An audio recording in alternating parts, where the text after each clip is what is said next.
We had players playing in the playoffs with broken feet. And now we got players missing games when their team desperately needs them with sprained toes. Let's talk about it. Today we're talking about Darius Garland, but not only. The Cleveland Cavaliers are down 0-2 to the Indiana Pacers in the playoffs. And this man is still sitting out with a sprained toe. A toe. Now, I'm not here to minimize injuries, but when you're in the postseason, your team is desperate, your backcourt partner is carrying the entire offense, and you still can't suit up because of a sore toe? Come on, man.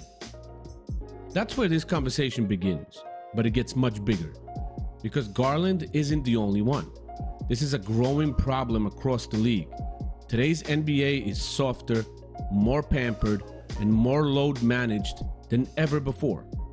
Players are making more money, getting better treatment, traveling in luxury, and yet they're missing more games, especially when it counts. But first, welcome, my name is Paul, and this is The Basketball Show, where I talk today's NBA, current events, news, players, and more. All completely unbiased, even though some people disagree, because any opposing opinion to weak people is always hating. Truth is truth, and I try to stand by that. Now, let me show you what Stephen A. Smith had to say about this Darius Garland situation, because he nailed it. I think he's right on point. Here is the clip. Darius Garland, listen, a toe injury is significant, can be very painful. I understand that. As far as I'm concerned, you got to be damn near crippled if you can't play. You got to be damn near crippled if you can't play. You got to find a way to get out there. Because last night, Nembhard and Halliburton combined for 45 points, like 19 assists, and 1 turnover. They're getting guard play in Indiana.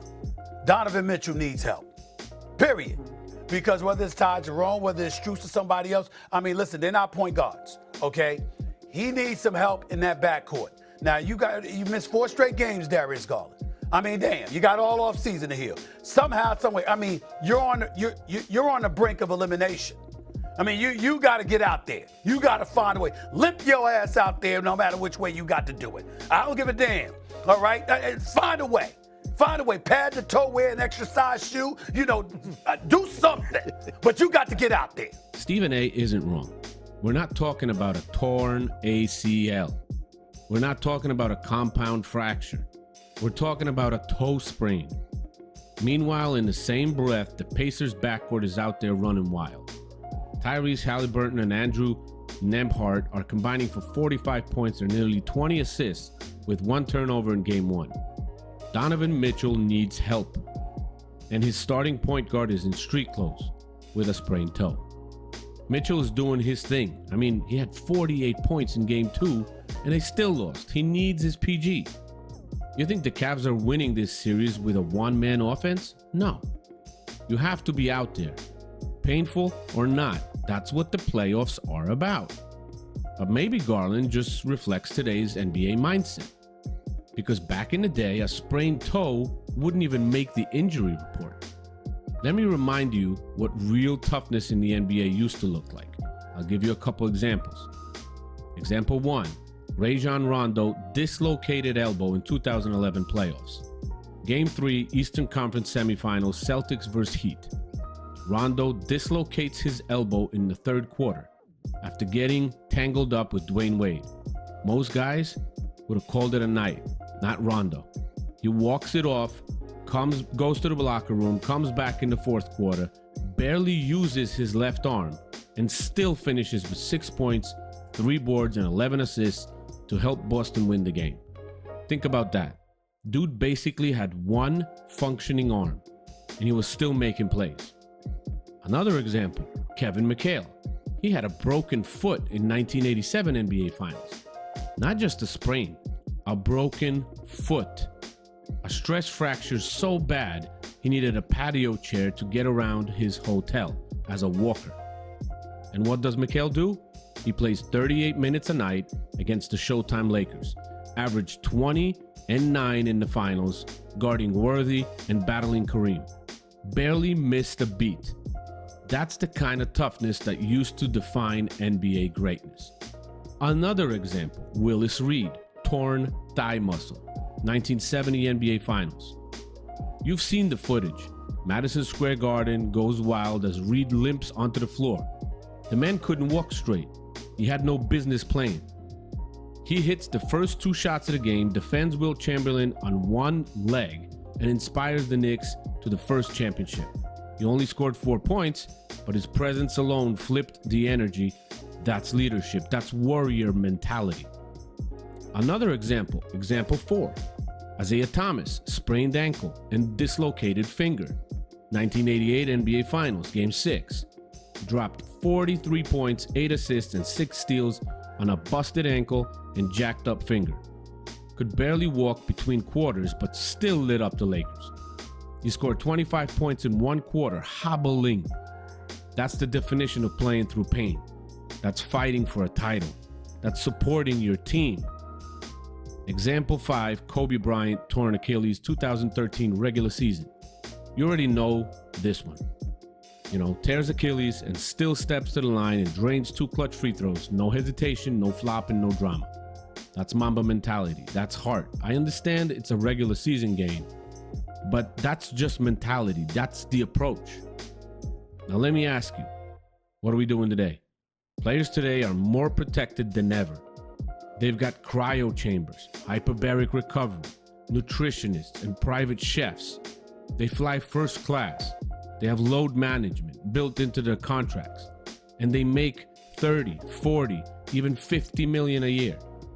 And yet, the minute there's a mild tweak or some soreness, they're out. You have players sitting out playoff games for toe sprains, for soreness, for discomfort. It's embarrassing. It's disrespectful to the history of the game, to the fans, to the teammates out there giving everything. I'm not saying Garland isn't in pain. I'm saying you don't sit when your season's on the line. You tape it up. You take a shot of pain medication, whatever, numb it, ice it, limp through it, whatever you have to do. You show up. You compete. Because if Willis Reed could limp onto the floor to guard Wilt Chamberlain, Darius Garland can suit up against the Pacers. You had McHale with a broken foot on the court, 38 minutes, averaging 20. And if you are the Cavs, what message are you sending to the locker room? The comfort matters more than sacrifice. That it's okay to wave the white flag when you're sore. This is why so many fans are frustrated with today's NBA. Imagine what the Cleveland Cavalier fans think, looking and thinking about Garland's injury, and why he's missing and why they are down 0-2. It's crazy. The league is talented, yes, but it's missing something. It's missing that edge, that sense of urgency, that grit. And if you don't believe me, just compare playoff intensity today to the 90s or early 2000s. It is a difference. These playoffs have been a little bit better than before, but it's still not there. You can feel it.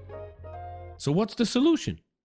Players need to stop treating the postseason like it's optional. Teams need to stop enabling these mentalities as well. Charles Oakley said a while ago that the NBA is getting rid of all the veterans. That's the problem. There are no veterans to teach these kids some toughness.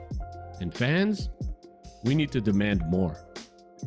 If you're wearing an NBA jersey in April, May, or June, and your team is fighting for survival, you better be on that court unless you physically cannot walk. I don't want to hear about toe sprains anymore. Not when Rondo played with one arm, not when McHale played with a broken foot, not when Kobe walked off with a torn Achilles. Let me know what you guys think in the comments. Do you agree that today's players are softer? Should Garland have played? Should he play in Game 3?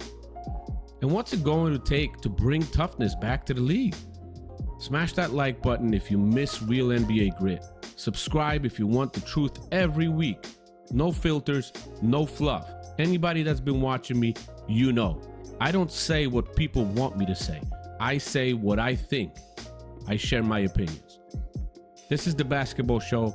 I'm Paul, and I'll catch you in the next one.